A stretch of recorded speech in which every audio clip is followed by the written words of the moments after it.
तस्वीरें लगातार हम रिपब्लिक भारत पर दिखा रहे हैं, लेकिन अगर हम ये कहें कि अगले 50 घंटे दिल्ली पावर सेंटर बना हुआ है तो ये कहना गलत नहीं होगा मृदुल?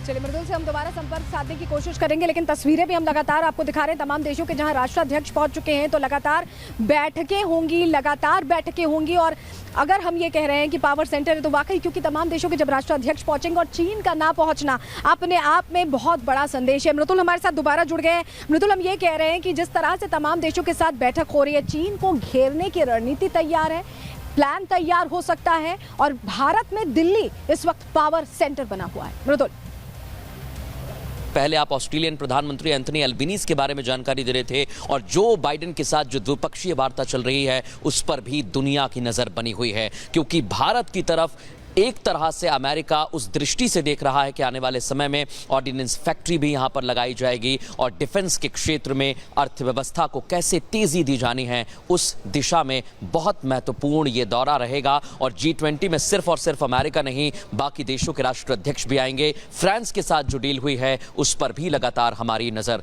बनी रहेगी। सलोनी, ओवर टू यू।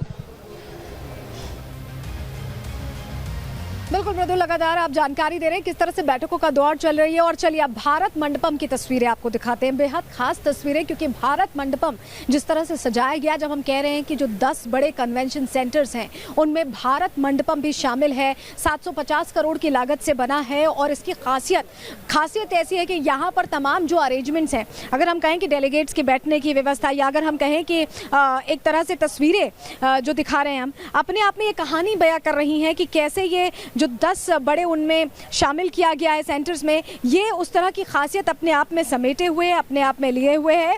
और इस बीच अब ये जानकारी आपके लिए बहुत महत्वपूर्ण हो जाती है कि G20 से जब हम बात करते हैं कि 2 दिनों तक 9 और 10 तारीख तक बैठक चलेगी, तो आपके मन में ये सवाल आ रहा होगा, जो दर्शक हमारे साथ जुड़े हुए हैं, अंदर की खबर देख रहे हैं, उनके मन में सवाल आ रहा होगा कि इस बैठक से मिलने क्या वाला है। चलिए उसका जवाब आपको ग्राफिक्स के जरिए जल्दी से दे देते हैं। ये जानकारी आपके लिए बहुत अहम है, बहुत महत्वपूर्ण है।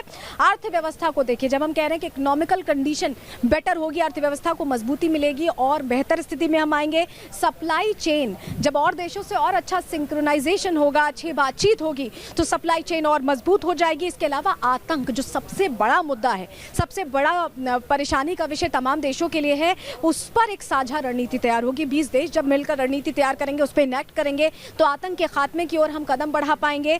रक्षा क्षेत्र में भी नए समझौतों की उम्मीद है, इंफ्रास्ट्रक्चर सेक्टर में भी निवेश मिलने की पूरी उम्मीद है। तो ये वो जानकारी कि G20 से हमें क्या मिलने वाला है, ये हमने अंदर की खबर में आपको दिखाई। और चलिए अब आपको भारत मंडपम के अंदर की भी तस्वीरें दिखा देते हैं। 26 पैनल्स जो भारतीयता की, क्योंकि हम कहते हैं कि भारत अनेकता में एकता का देश है, विविधता का देश है, तो वो विविधता कैसे समावेश उसका किया जाए, कैसे वो रंग दिखाए जाए, उसकी भी कोशिश की गई है। और वो तस्वीरें हम आपको दिखा रहे हैं, 26 पैनल बनाए गए हैं जिसके जरिए भारतीयता की रंगत आप देखेंगे। और बाकायदा एक AI एंकर होगी जो हर राष्ट्राध्यक्ष का, हर जो डेलीगेट आएगा उनके साथ, उनका स्वागत करने के लिए वहां पर मौजूद होगी। हमारी सहयोगी गायत्री शर्मा की खास रिपोर्ट आपको दिखाते हैं।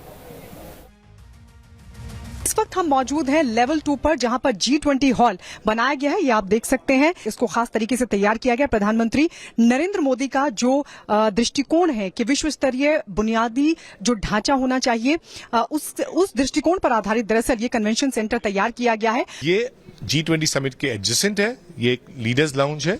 यहाँ पे फाइन डाइनिंग एरिया है, जहाँ पे स्नैक्स, टी, लंच वगैरह की व्यवस्था की जाएगी।